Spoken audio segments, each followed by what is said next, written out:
Okay, so good afternoon. My name is Francis Mlea. I'm an independent monitor from Kazungula district in Zambia under the World Health Organization Polio Campaign 2022, Round 4.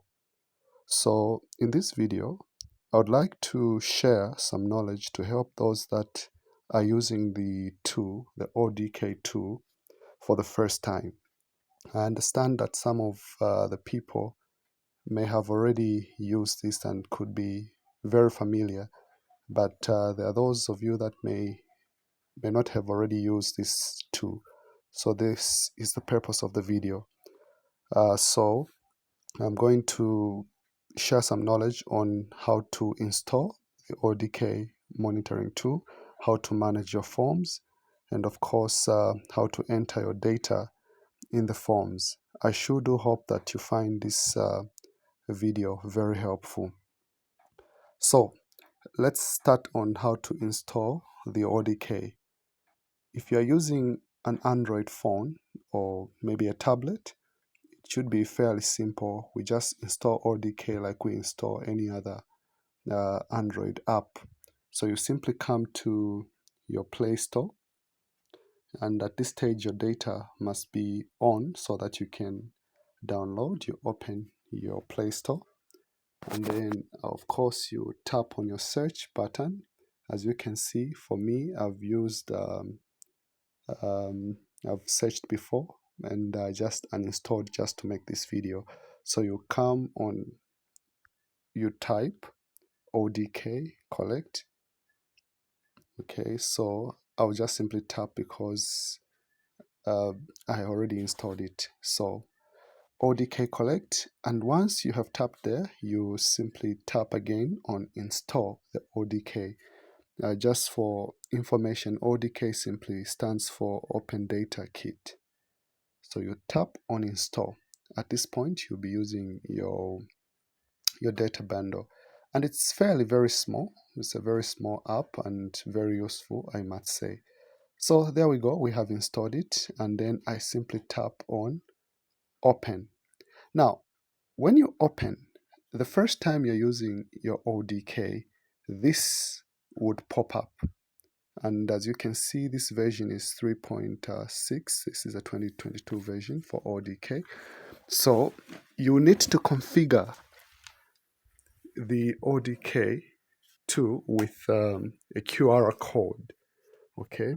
In this case, the QR code is already provided for on the platform for WhatsApp, and it can be shared. So I simply tap on configure with QR code. Okay.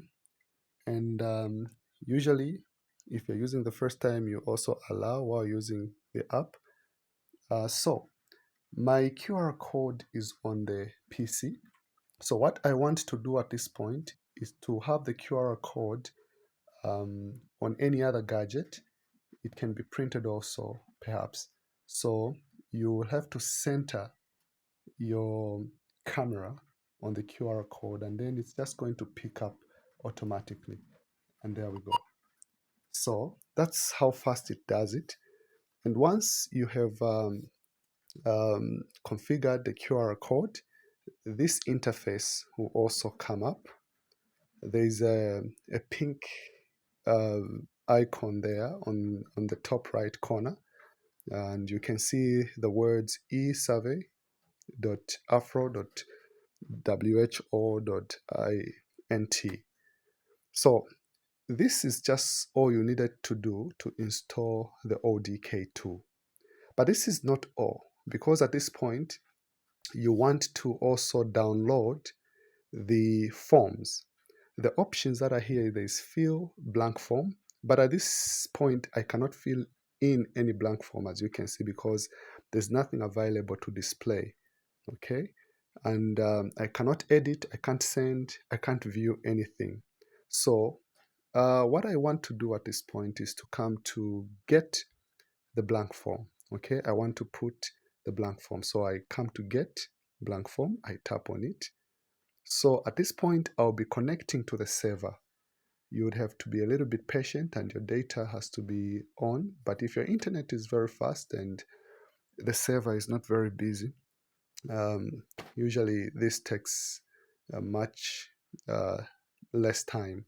So we'll be a little bit patient to wait for the server to open. So what will happen is that I'm going to have access to all the forms um, that are there on the server. There we go. So there are several forms that will be displayed. All these are on the server, on our server. And you might be wondering maybe that which server is this? It's actually the server which we've configured the QR code with. So you must be very careful when you are configuring that you are configuring to the right server, which is shared. All right. So down here, if you can see down on my bottom, there's clear all, there's refresh, there's get selected. So let me just clear everything because everything was checked. Okay, if I just said get selected, what will happen is that my phone is going to download all the forms that have been selected. But remember, we are independent monitors. So we only want those forms that independent monitors are going to use. So I'm going to have that cleared. So for independent monitors, we have only two forms, which is the Zambia inside household and the outside household monitoring tool. So how do I get those? Very simple. All you need to do first, you unselect everything so there's nothing that is checked. As you can see, all the forms are not checked. Then you come to search, okay, and then you just type inside. So there we go. You can see there is Zambia inside household monitoring form, okay, the SIA household monitoring form. I'll tick, I'll check it. Then I'll also want to download without unchecking. I just simply backspace. Then I also type outside. There we have the Zambia outside household monitoring form. Okay, there we go. So once I have checked those two, just to make sure that you understand what's going on here, I'll type inside again. You can see the Zambia inside household is checked. The Zambia outside monitoring form is also checked. So these are the two forms I wanted. So I'll just simply say get selected. Okay. All right, let me see what kind of forms that have been put there. So unfortunately, we just have the Zambia outside household monitoring form. So that's not a problem. We'll simply go back again and install the Zambia inside household form. So I'll get back here to say get blank form, and I'll wait for the server to connect.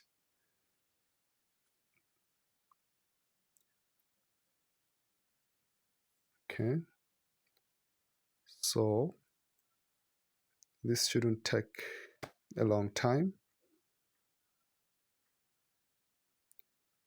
Okay, this shouldn't take a long time. And what we want to get is the Zambia inside household monitoring form. Okay, so again, I'll just say select clear all, and then I'll just come here to say inside. Sorry, inside Zambia inside household monitoring form. Make sure it's a correct form, and then you just simply say get selected form. Okay, so I'm getting the form. So all downloads have succeeded. So now you'll notice that under fill blank forms, I now have two forms, which is the Zambia inside household monitoring form and the Zambia outside household monitoring form. These two forms are the ones that I'm going to use for my monitoring. All right, so I go back. Now, before we get to, maybe we can open one form. Of course, when you open the Zambia inside household, this is what you're going to find. Okay, and now you can see it's round 4. But sometimes these forms are updated, okay? So I'll just ignore changes. So sometimes they're updated. So I need to configure my forms. And this brings me to the second item that I wanted to share with you on how to manage our forms. So the little E there in pink, you tap on it. There we go.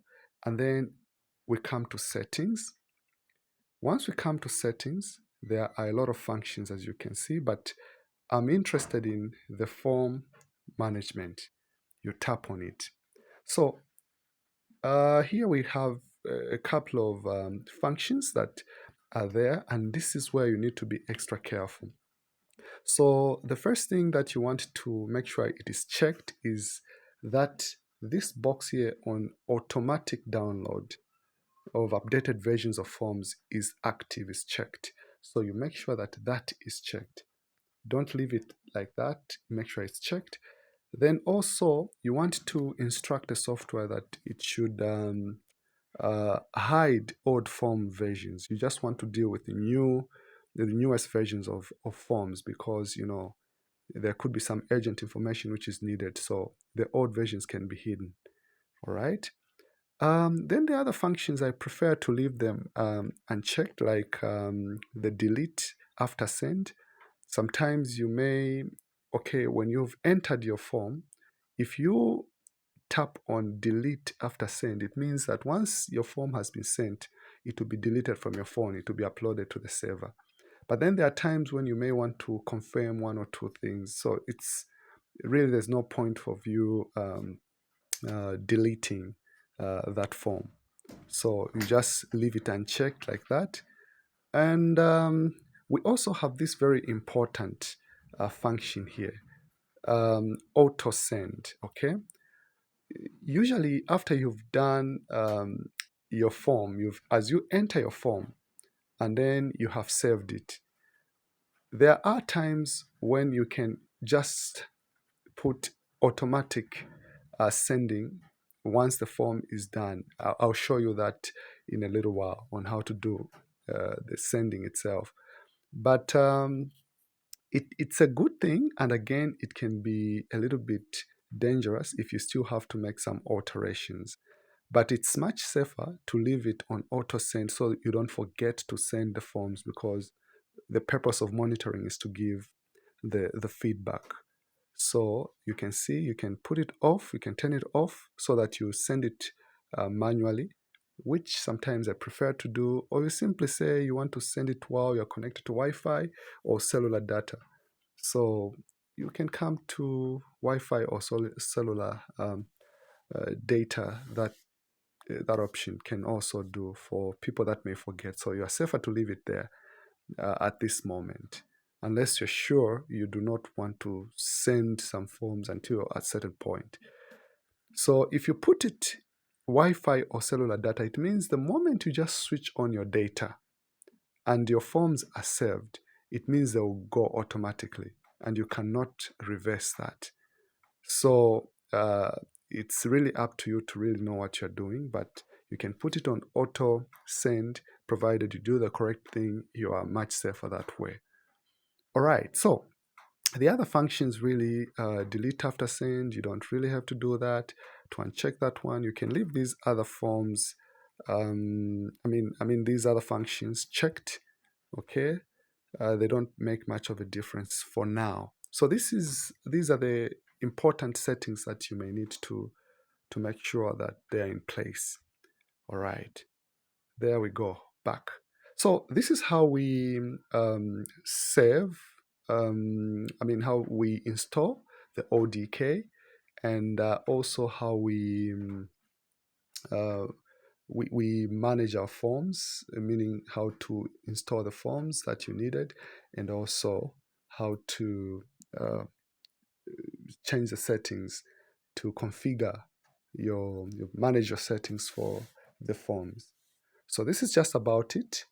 In the second video, I'm going to take you through how to enter those forms and at what point you need to enter them. For now, please enjoy your day.